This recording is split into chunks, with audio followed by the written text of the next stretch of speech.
हाल ही में आयोजित एक दरबार के दौरान बागेश्वर धाम सरकार के प्रमुख पंडित धीरेन्द्र कृष्ण शास्त्री ने आध्यात्मिक जगत में सक्रिय और लोकप्रिय प्रवचनकर्ता स्वामी प्रेमानंद जी के समर्थन में न केवल खुलकर आवाज उठाई बल्कि उन लोगों पर भी तीखा हमला बोला जो प्रेमानंद जी जैसे संतों के कार्यों और नियत पर सवाल उठा रहे हैं। उन्होंने कहा कि स्वामी प्रेमानंद जी एक ऐसे संत हैं जिनका संपूर्ण जीवन भजन, भक्ति, साधना और अध्यात्म के प्रचार प्रसार में समर्पित है। वो केवल प्रवचन नहीं करते बल्कि लाखों लोगों को आत्मिक शांति और धार्मिक जागरूकता प्रदान करते हैं। धीरेन्द्र शास्त्री ने अपने संबोधन में ये भी कहा कि प्रेमानंद जी का विरोध करने वाले वे लोग हैं जो असल में पेट की बीमारी से पीड़ित हैं। उनका तात्पर्य था कि ये विरोधी लोग दूसरों की सफलता, लोकप्रियता और आध्यात्मिक प्रभाव से जलते हैं और खुद को धार्मिक कार्यकर्ता कहने के बावजूद अपने स्वार्थ और ईर्ष्या से प्रेरित होकर नकारात्मकता फैला रहे हैं। उन्होंने कहा कि समाज में जब कोई व्यक्ति सच्चाई और धर्म की बात करता है तो लोग डर के कारण उसे हिंदू हिंदू कहकर सीमित करना चाहते हैं, लेकिन उन्होंने स्पष्ट रूप से कहा कि वे स्वयं ऐसे व्यक्ति हैं जो डर कर नहीं, मंच से खुलकर बोलते हैं और यही बात प्रेमानंद जी में भी वो देखते हैं। वहीं बता दें कि धीरेन्द्र शास्त्री ने अपने वक्तव्य को सिर्फ समर्थन तक सीमित नहीं रखा बल्कि उन्होंने सामाजिक बुराइयों की ओर भी खुलकर इशारा किया। उन्होंने उन नेताओं और तथाकथित समाज सुधारकों पर हमला बोला जो जाति और धर्म के नाम पर समाज को बांटने का काम कर रहे हैं।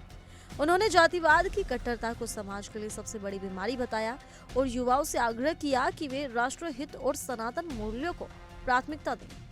उन्होंने सवाल उठाया कि जब गंगा जमुनी तहजीब की बात होती है तो उसमें सरस्वती को क्यों नहीं जोड़ा जाता? क्या वो देश की सांस्कृतिक धरोहर नहीं?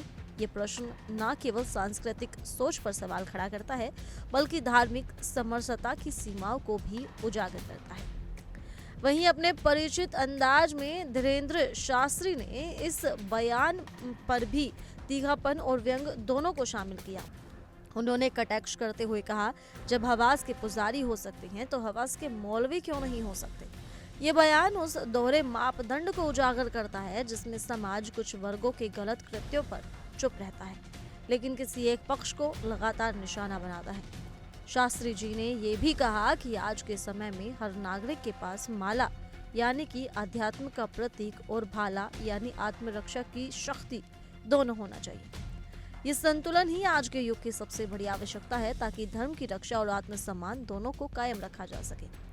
अपने भाषण के अंतिम हिस्से में शास्त्री जी ने एक बेहद संतुलित लेकिन साहसी बात कही।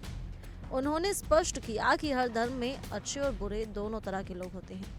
किसी एक समुदाय को गलत ठहराना अनुचित है, लेकिन जब कोई एक व्यक्ति सत्य और ईमानदारी के साथ समाज के सामने खड़ा होता है तो पूरी भीड़ में उसी पर सबसे ज्यादा उंगलियां उठती हैं। उन्होंने कहा कि प्रेमानंद जी की आलोचना इसी कारण हो रही है क्योंकि वे सच बोलते हैं और बिना किसी डर के बोलते हैं। यही बात आज के समाज को चुभती है और यही कारण है कि सच्चे संतों को भी आलोचना का शिकार होना पड़ता है। इस पूरे प्रकरण में ये साफ हो जाता है कि धीरेन्द्र शास्त्री न केवल एक आध्यात्मिक मार्गदर्शक हैं बल्कि समाज में फैली असमानताओं, जातिवाद और धार्मिक राजनीति के विरुद्ध बेबाक आवाज भी हैं। उनके विचारों में न केवल अध्यात्म की गहराई है बल्कि एक युवा भारत के निर्माण का राष्ट्रवादी विजन भी साफ झलकता है।